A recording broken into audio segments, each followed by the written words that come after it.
Shalom. Shalom. Ya, kita bersyukur kepada Tuhan sebab Tuhan baik.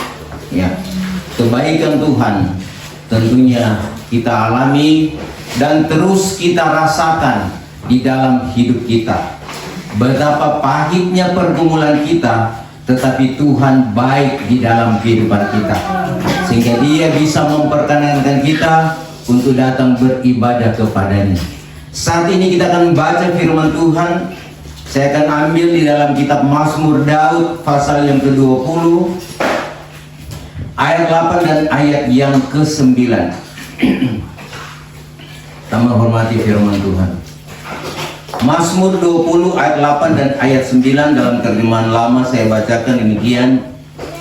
Bahwa ada yang bermegah akan rata, ada yang bermegah akan kuda, tetapi kita juga hendak bermegah akan nama Tuhan Allah kita. 9. Bahwa mereka itu telah membungkukkan dirinya dan sudah jatuh, tetapi kita ini telah berbangkit dan tinggal berdiri. Terima kasih dan disilakan untuk duduk. Saudara, firman Tuhan yang datang bagi saya dan saudara pagi hari ini adalah, saudara sekalian, merupakan makanan rohani kita yang saudara sekalian kita mau santap bersama. Sebab itu saudara, kita tahu bahwa firman Allah ini adalah makanan rohani kita. Setiap hari, ya, kalau tubuh lahiriah kita beri makan, ya, sampai 3 kali sampai 4 kali, belum lagi camu-camu, maka jiwa itu juga kita perlu beri makan. Makanan jiwa apa, saudara? Yaitu firman Allah.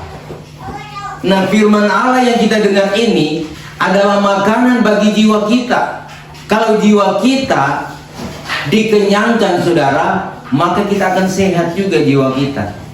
Sebab itu makanan utama adalah firman Tuhan. Dan jiwa itu bukan cuma firman. Jiwa ini juga mendengar berita-berita, baik berita-berita bagus, baik berita-berita tidak bagus. Ya, orang katakan mungkin hoax dan yang asli. Ya, itu makanan jiwa. Sebab itu kadang-kala jiwa tertekan karena salah makan, salah konsumsi, mendengar berita-berita yang menakutkan, jiwa tertekan. Sebab itu saudara sekalian, jangan salah memberi makan jiwa kita. Makanan jiwa supaya jiwa tenang, yaitu firman Allah. Kemudian saudara sekalian, roh kita juga perlu diberi makan. Makanan roh yaitu kita menyembah Tuhan dalam roh dan kebenaran. Makanan roh adalah kita berdoa kepada Tuhan, sehingga tubuh rohani kita juga tetap kuat, tetap hidup. Jadi tubuh, jiwa, dan roh adalah merupakan makanan utama di dalam kehidupan kita. Saudara, mari kita memperhatikan Raja Daud mengatakan, ya, dalam kesaksiannya, dalam suratannya, dalam pengalamannya, dalam dia melihat segala situasi yang terjadi, ya.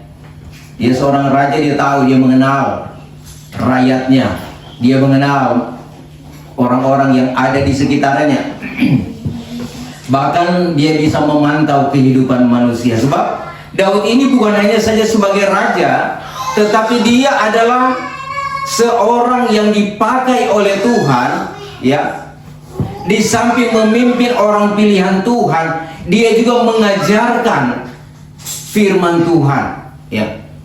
Dia memimpin dan mengajarkan orang agar supaya takut dengar-dengaran kepada Tuhan, patuh kepada Tuhan, melakukan kehendak Tuhan. Dan dia selalu berharap bersandar kepada Tuhan. Dan dia tahu juga bahwa pergumulan manusia itu begitu berat. Daud hidup dalam peperangan, pergumulan dari masa muda sampai masa tua. Dia tidak pernah mengalami ya saudara sekalian, hal-hal yang mungkin saudara secara manusia itu yang menyenangkan. Tetapi saudara, yang dia alami adalah pertentangan, ya, peperangan, pergumulan. Bahkan dia pernah menghadapi binatang buas, ya.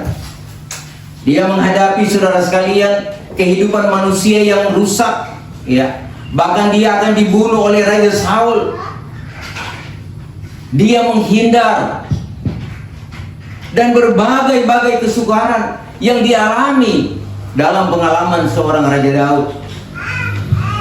Nah, saudara kasih dalam Tuhan, gereja Tuhan memang juga saya dan saudara diperhadapkan dengan hal yang demikian.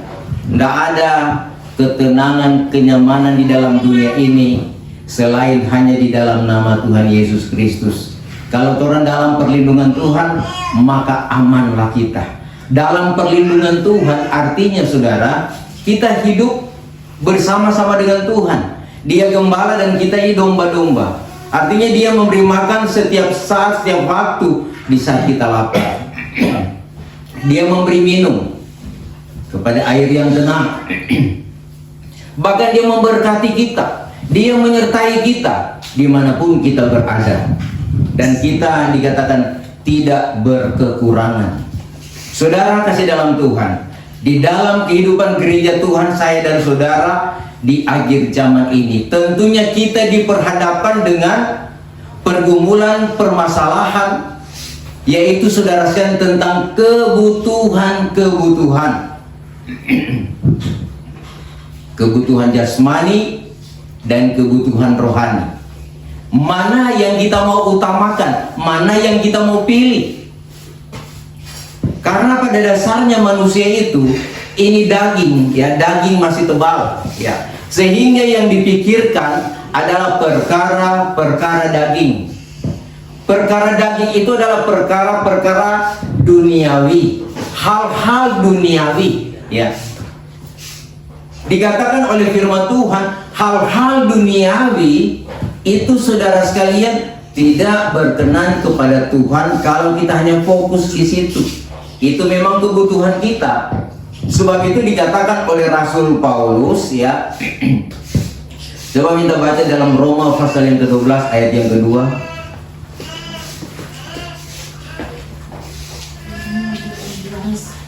Rom 12 ayat 2. Ayat yang kedua. Janganlah kamu menjadi serupa dengan dunia ini, tetapi berubahlah oleh pembaharuan budimu, sehingga kamu dapat membedakan manakah kehendak Allah, apa yang baik, yang berkenan kepada Allah, dan yang sempurna. Ya, saudara kasih dalam Tuhan, jangan jadi serupa dengan dunia ini. Artinya jangan kita menuruti segala keinginan tabiat duniawi. Ubahkanlah dirimu. Artinya, saudara, kalau kita masih cenderung pikir-pikir masalah lahiriah, ya, kita ubah supaya kita pandang yang rohani.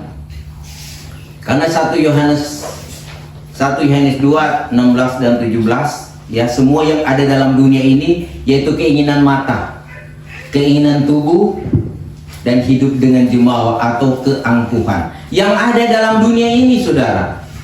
Dan itu bukan daripada Bapa, tetapi dari dunia ini. Dan betapa kita, saudara, sangat menikmati kesenangan apa yang ada dalam dunia ini. Di mata ini, saudara, saya tidak pernah puas. Mata ini selalu ingin melihat yang indah-indah, yang elok, ya. Tidak ada mata yang sudah dengan emulia yang tidak bagus, ya. Biasanya dia palingkan DP mata. Kalau melihat yang tidak baik, dia tidak mau lihat, ya. Tetapi yang baik, yang suka dia lihat, itu dia lihat, saudara. Bahkan di pemandangan Tuhan pun tidak baik, karena mata itu suka melihat, dia suka lihat, saudara, ya. Sebab itu kita dikenal orang-orang yang suka-suka baba-hoba. Baba-hoba artinya, saudara, mengintip, ya. Artinya tidak perlu kita melihat, tidak perlu kita mengintip, tapi mata ini karena memang kesukaannya, saudara, melihat sesuai dengan keinginannya, ya. Keinginan hatinya. Kalau hati ini, saudara sekalian, penuh dengan hawa nafsu daging, ya tentu dia suka lihat-lihat di firman, lihat orang salah, lihat orang kekurangan, ya. Itu, saudara sekalian, mata nggak pernah puas, saudara. Kemudian telinga lagi, saudara. Telinga ini suka-suka mendengar. Ya, memang banyak berita yang kita dengar, ya, baik berita-berita yang positif maupun yang negatif, berita yang benar maupun yang tidak benar. itu kita dengar, kita tampung. Mana yang berkenan di hati, itu kita terima. Tetapi kalau tidak berkenan di hati, itu kita tolak. Amin. Memang kadang-kadang saudara, ini berita-berita mungkin yang bagus orang dengar, tapi katanya sesuai dengan keinginan hati, kita tolak. Apa itu saudara? Contoh, kadang-kadang orang tidak suka beribadah, orang tidak suka dengar firman Tuhan, ya, sehingga tersinggung sedikit pun dia langsung keluar. Itu tidak sesuai dengan DP hati, ya. Nah, inilah hal-hal yang terjadi. Tapi kalau sesuai dengan DP hati, oh dia saudara sekalian, dia tanam. Tetapi ini realita yang terjadi. Mau tidak mau, suka atau tidak suka, firman Tuhan harus disampaikan. Kebenaran harus disampaikan. Kebenaran ini saudara, kebenaran Allah, firman Tuhan itu saudara sekalian datang untuk menegur kita, menasihatkan kita, memperbaiki kehidupan kita yang saudara sekalian rusak, dan menunjukkan jalan yang benar. Itu firman Tuhan. Selain firman tidak ada yang dapat menunjukkan jalan yang benar, karena firman Tuhan katakan ada jalan yang disangka lurus betul, tetapi ujungnya menuju maut. Yesaya 3 ayat 12. Jadi berharap kita dalam perjalanan iman ini kita akan masuk surga, tetapi pada akhirnya setelah kita tutup mata, neraka. Ya, ini hati-hati saudara. Ya. Sebab itu pikir dahulu pendapatan. Ya. Pikir dahulu sebelum kita melakukan, karena sesal kemudian tidak berguna. Ya. Jangan saudara sekalian, ya kita sudah berusaha semaksimal mungkin, setia melakukan kehendak Tuhan, tapi pada akhirnya saudara kita jatuh. Ya, ada saudara sekalian, ya dikatakan oleh jemaat, saudara sekalian, jemaat apa itu ya? Dimulai dengan daging, dimulai dengan roh, diakhiri dengan daging. Ya. Jangan sampai kehidupan kita, ya, orang setia-setia melakukan keinginan Tuhan, tetapi pada akhirnya karena tawaran-tawaran dunia terlalu luar biasa menggiurkan, kita lupa tentang Tuhan. Artinya akhirnya kita jatuh. Saudara, memang siapa sih yang ingin jadi miskin? Ya.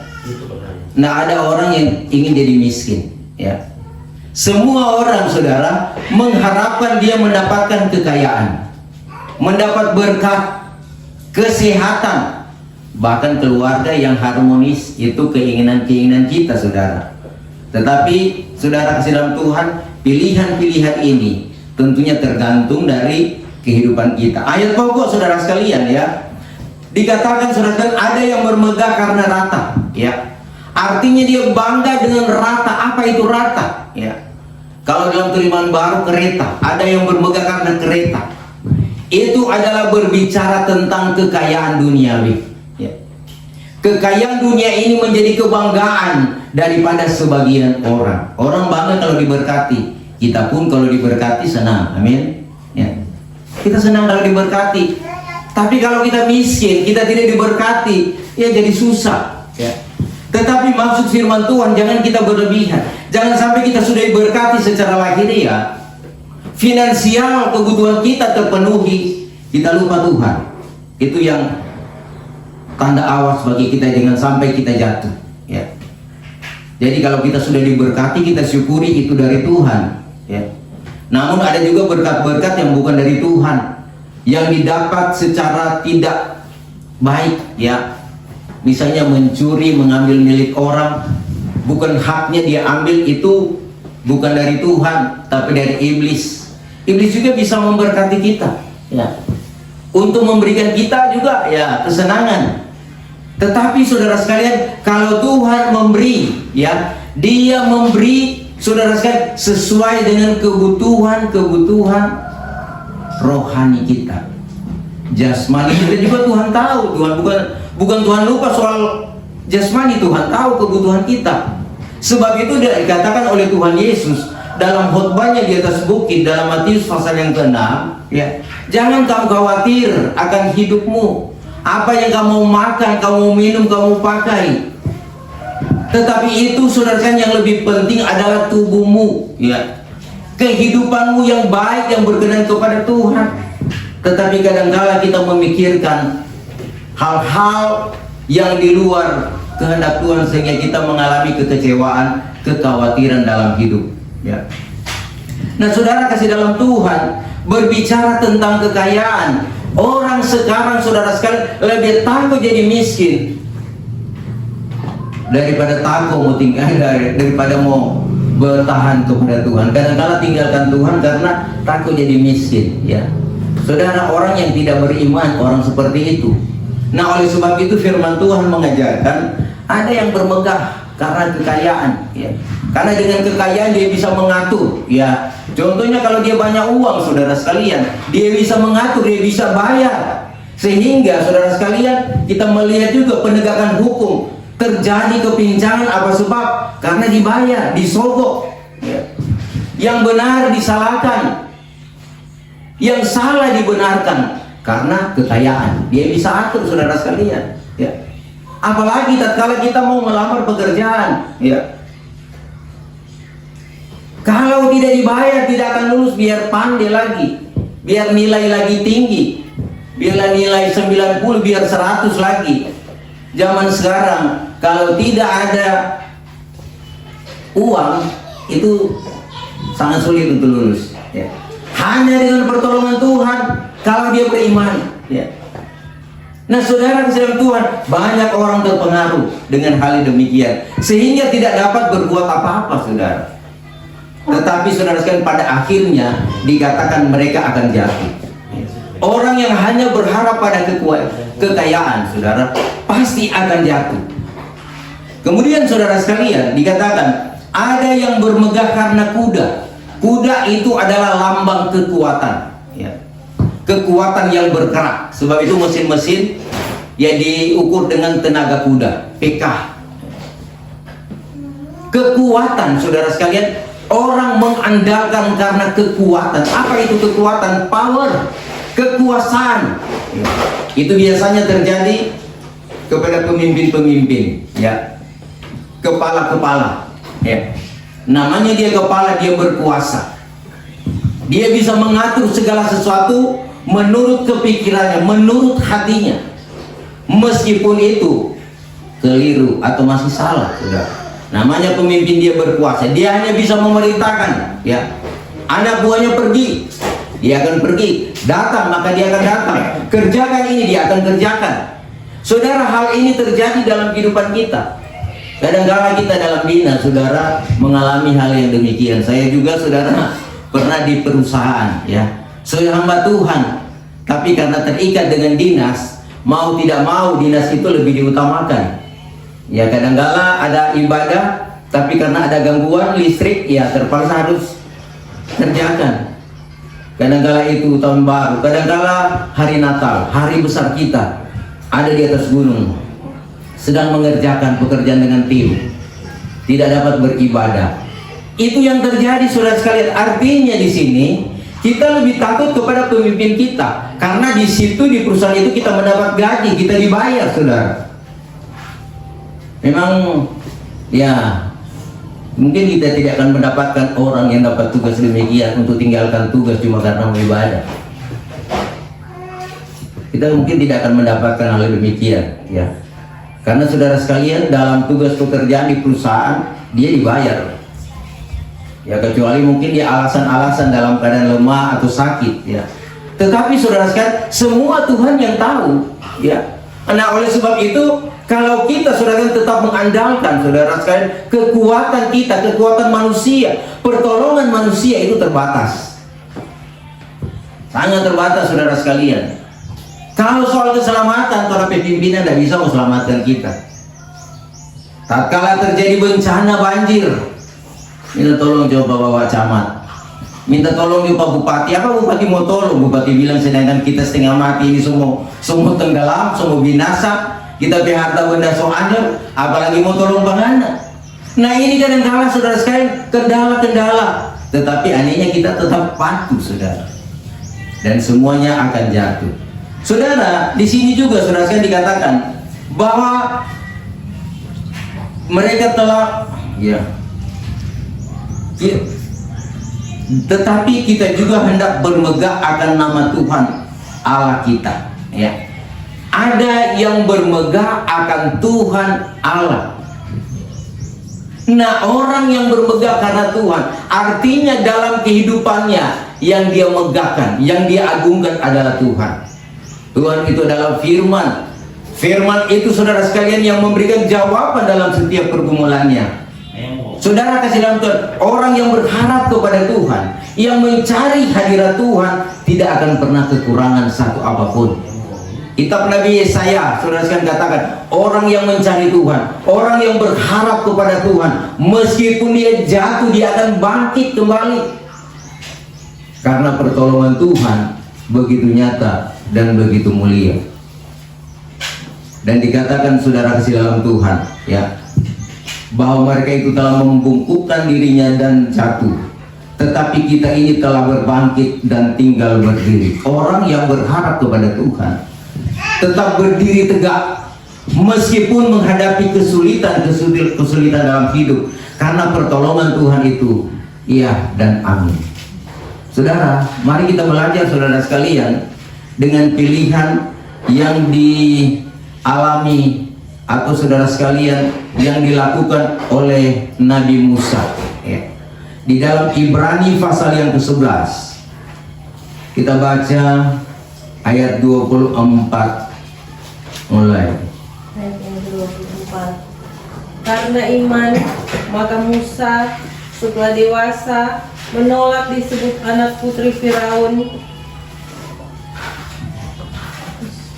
karena ia lebih suka menderita sengsara dengan umat Allah daripada untuk sementara menikmati kesenangan daripada dosa.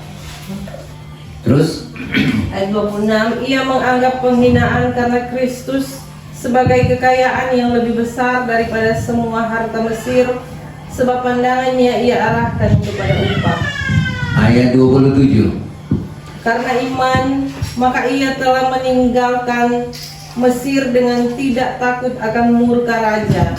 Ia bertahan sama seperti ia melihat apa yang telah kelihatan. Iya, saudara, dikatakan di sini, ya, Musa, apakah Musa suka menderita? Ya, apakah Musa tidak ingin kaya? Saudara, dia sudah dianggap oleh putri Firaun sebagai anak angkat, dipelihara di kerajaan di Mesir, kebutuhannya terpenuhi. Soal, saudara sekalian, kebutuhan hidup terpenuhi. Mau butuh ini, butuh itu, saudara sekalian, ada di istana. Tetapi dia katakan, oleh sebab iman, dia tidak mau dikatakan sebagai anak putri Firaun tatkala dia sudah besar. Artinya dia tinggalkan zona nyaman, dia tinggalkan Mesir. Dia rela teraniaya bersama dengan kaum Allah daripada menyukakan kesukaan yang berdosa seketika lamanya, karena ia memandang kepada pahala, dia memandang pada kehidupan yang kekal. Ini suatu pilihan, saudara, ya. Kalau kita berpikir, saudara sekalian, Musa adalah lebih baik tinggal di istana, kebutuhan mungkin hanya tidur-tidur, ya, mau refreshing, mau keluar, fasilitas ada penjagaan, ada security, ada pasukan bisa menjaga, bahkan mau keluar pun pakai kereta kerajaan boleh, ya. Tetapi saudara sekalian, karena dia memandang kepada Tuhan, ya, dia tidak suka dengan kesenangan hanya sesaat, cuma ada di dalam, cuma sementara. Tetapi dia rela tinggalkan Mesir, dia rela teraniaya, artinya menderita bersama orang-orang pilihan Tuhan. Ini, saudara sekalian, suatu tindakan iman, ya. Sebab itu, saudara sekalian, rahasia kebenaran firman Tuhan, Musa ini, saudara sekalian, dia akan datang kembali di zaman antikris untuk memberitakan Injil, ya. Dia diangkat oleh Tuhan, ya. Bahkan, saudara, dia akan datang kembali. Dia dan Nabi Elia akan datang karena hidup berkenan kepada Tuhan, melakukan segala kehendak Tuhan, rela menderita, rela pikul salib untuk, saudara sekalian, orang-orang pilihan Tuhan. Nah, saudara kasih dalam Tuhan, dalam hidup kita, apa yang orang mau cari? apa yang orang mau minta kepada Tuhan, ya. Meminta kekayaan, ya, Mbak Ratu, meminta apa ke Tuhan, ya. Memang kalau berkat itu memang sih so ada, so cukup, ya. Yang sekarang meminta apa, ya. Saudara, mari kita pikirkan apa kehendak Tuhan, ya. Sebab itu Tuhan katakan jangan bodoh tapi mengerti kehendak Tuhan. Pengalaman juga daripada Rasul Paulus, saudara, ya, dia rela, ya, menderita. Bahkan dia, saudara sekalian, ya, dikatakan tidak mengindahkan nyawanya berharga pada dirinya, asalkan dia dapat melakukan segala kehendak Tuhan. Coba baca dalam Kisah pasal yang ke-20 ayat yang ke-24. Kisah Rasul 20 ayat 24. Ayatnya yang ke-24. Tetapi aku tidak menghiraukan nyawaku sedikit pun, asal saja aku dapat mencapai garis akhir dan menyelesaikan pelayanan yang ditugaskan oleh Tuhan Yesus kepadaku untuk memberi kesaksian tentang Injil kasih karunia Allah. Iya, dalam terjemahan lama, tetapi sekali-kali tiada aku mengindahkan nyawaku berharga kepada diriku, asalkan dapat aku menyempurnakan jalan tanggunganku dan jawatan yang telah aku peroleh daripada Tuhan Yesus, yaitu hendak menyaksikan Injil dari hal anugerah itu. Tidak mengindahkan nyawa, artinya meskipun mati, ya mati lagi dalam Tuhan, ya. Dia tidak cari senang, tetapi saudara, ya, dia rela menderita, pikul salib, saudara, ya. Saudara, kemudian, ya, kita lihat di sini, saudara sekalian, bagaimana, ya, Rasul Paulus itu. Rasul Paulus, saudara sekalian, tak kalah ditawarkan dengan kesenangan dan dengan kesukaran, ya. Apa yang dia pilih, saudara, ya. Mari kita membaca firman Tuhan di dalam 2 Korintus pasal yang ke-12 ayat 9 sampai ayat yang ke-10. 2 Korintus 12 ayat 9 sampai ayat 10. 9. Tetapi jawab Tuhan kepadaku, cukuplah kasih karuniaku bagimu, sebab justru dalam kelemahanmu kuasaku menjadi sempurna. Sebab itu terlebih suka aku bermegah atas kelemahanku, supaya kuasa Kristus turun menaungi aku. Karena itu aku senang dan rela di dalam kelemahan, di dalam siksaan, di dalam kesukaran, di dalam penganiayaan dan kesesakan oleh karena Kristus. Sebab jika aku lemah, maka aku akan kuat. Iya, baca baik-baik, ya. Saudara, Paulus, ya, lebih memilih menderita di dalam Tuhan daripada dia memilih kesenangan di luar Tuhan. Sebab tak kalah dia lemah, justru Tuhan tolong, ya. Dalam terjemahan lama dikatakan, maka firman-nya kepadaku, padalah bagimu anugerahku, karena kuasaku disempurnakan di dalam kelemahan. Kuasa Tuhan disempurnakan dalam kelemahannya. Sebab itu dengan terlebih suka aku bermegah-megah di dalam segala kelemahanku, supaya kuasa Kristus turun ke atasku. Dia lebih membanggakan kesukaran yang dialami di dalam Tuhan, karena Kristus ada dalam hidupnya. Ayat 10. Maka itulah sebabnya segala kelemahan dan kecelaan dan kesukaran, ya, saya bacakan lagi. Maka itulah sebabnya segala kelemahan dan kecelaan dan kesukaran dan aniaya dan kesempitan menjadi kesukaanku karena Kristus. Sebab apabila aku lemah, pada masa itulah aku kuat. Ini luar biasa, saudara. Ini motivasi iman kita, ya. Jadi zaman sekarang, apalagi zaman sini, jangan saudara sekalian takut jadi susah. Jangan takut menderita karena Tuhan, karena kita pikul salib setiap hari, ya. Setiap hari kita pikul salib, artinya saudara sekalian, kita tetap mempertahankan kebenaran. Kita tidak melakukan yang jahat. Contoh-contoh saudara sekalian, Rasul Paulus ini luar biasa, dipakai oleh Tuhan. Dia memberikan contoh dan teladan. Sebab itu dikatakan 1 Korintus 11 ayat 1, ikutlah teladanku, karena aku telah mengikut teladan Kristus. Ikut teladan daripada Paulus, ya. Karena saudara sekalian, teladan ini yang memberikan kita keselamatan. Saudara, orang yang berharap pada kekayaan harta, orang yang berharap pada kekuatan, itu akan berubah semua. Tetapi orang yang berharap kepada Tuhan, dia akan berdiri tegak.